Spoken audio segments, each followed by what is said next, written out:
Who? Who? My daughter, you fucking scum! Where's Bonnie? I don't know. I haven't seen her since after the fire. Why? Why? Because she hadn't been seen since yesterday afternoon. You know, I don't think I can cope. If I lose another child... Now, Drew, nobody's lost anything yet. I'm sure she's fine. Oh, Mr. Marshall! Mr. Marshall! Come out, wherever you are! Who the hell's that? Hey, buddy!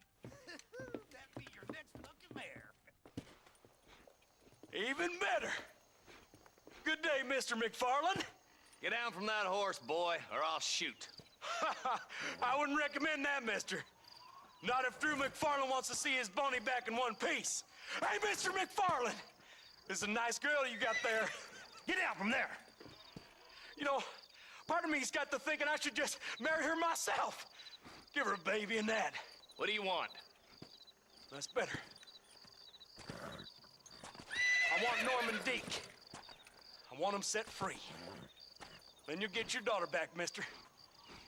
We don't do deals with outlaws, boy. Yeah, you do. Let's not waste each other's time pretending otherwise.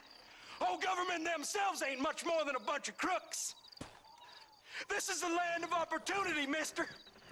And I'm giving you the opportunity to get your daughter back before 15 friends of mine take out all their anger and their loneliness on her. Where the hell is she? Where is she, boy? Bring Deke up to Tumbleweed in a couple hours.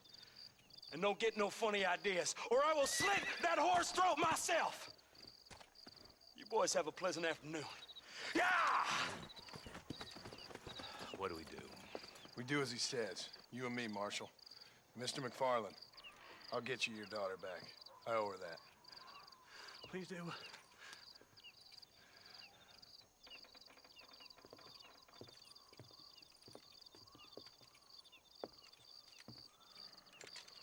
I'll teach you some respect for the law.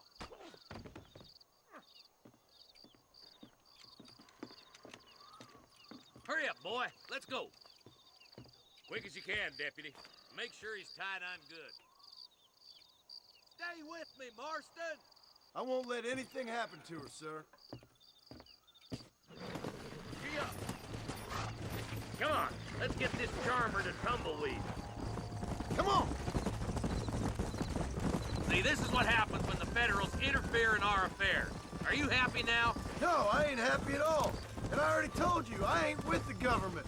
Now you say that, John, but the only thing I know for sure is who sent you. They made me come here. They gave me no choice. That's your federal government, Mr. Johnson.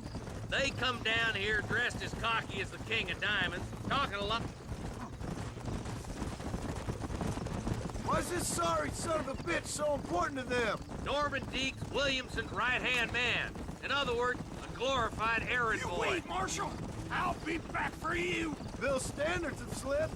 We already filled you with lead once, you ugly Deeks the bastard! kind of man who's mean enough to be second in command, but too cowardly and stupid to ever be a leader. Don't ever use that line near your deputies. You know, for his sake, they'd best not have laid a finger on Miss Macfarlin.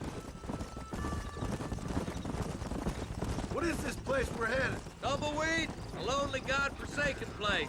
Some people say it's haunted. It was quite a town back in its day. Then they built the railroad to Armadillo and went clean past Tumbleweed, and that was that. Pretty soon, everybody had up and left. Now it's just thieves, smugglers, and bandits. Scum like Deke here. Oh, popular spot for lynchings, too. Let's try to avoid that if we can, Marshal.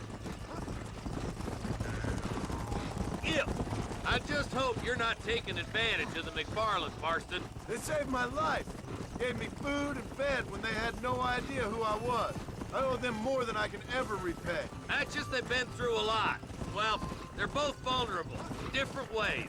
I wouldn't have been running in and out of a burning barn to save their horses otherwise. I know you helped, just like you helped me. But you got your reasons for doing it. It's no secret why I'm here, Marshal. I told you the very first time I walked into your office. I trust you. It's just all this business with Blackwater and Williamson and the past. I don't know. Sometimes it's hard not to have doubts. I understand. I never planned to be in the lawman business neither. How is this mess supposed to turn out? Pinning an outlaw to do the work of a lawman. That's madness. Ain't much difference between the two, as far as I can tell. There have to be rules, Marston. Even you must understand that. It's easy to make up rules, but they ain't much use if people don't understand why. Like my son, if I tell him not to do something, he'll do it anyway, just to spite me. If I punish him, he resents me for it. But if I show him why it's wrong, at least he has reason not to do it again. That's nonsense. Without laws, we're nothing more than animals. Just look at Deke here. Go to hell! Man has worked hard at civilization. Your boy steps out of line, you whack him. He does it again, whack him harder. You're a good man, Marshal, and I respect what you're trying to do. From what I've seen since I've arrived here, the law ain't really working. Criminals are like weeds, Marston. Weeks you stomp one out, another one sprouts up in its place. It's the nature of places. You know that as well as I do. The problem with laws is everybody ain't the same. Why should a bunch of rich university boys in the East get to decide how a man in Armadillo should live his life? Well, maybe you're right about that. Where you from, Marston? Lots of places, I suppose. I've been living up on a little farm in West Elizabeth for the past few years. I can't wait for you to meet the boys.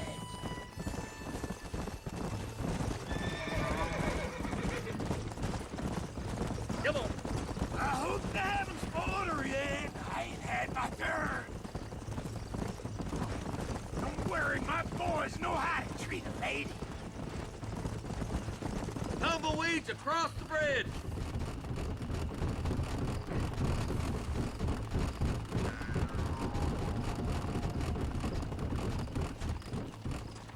Yeah.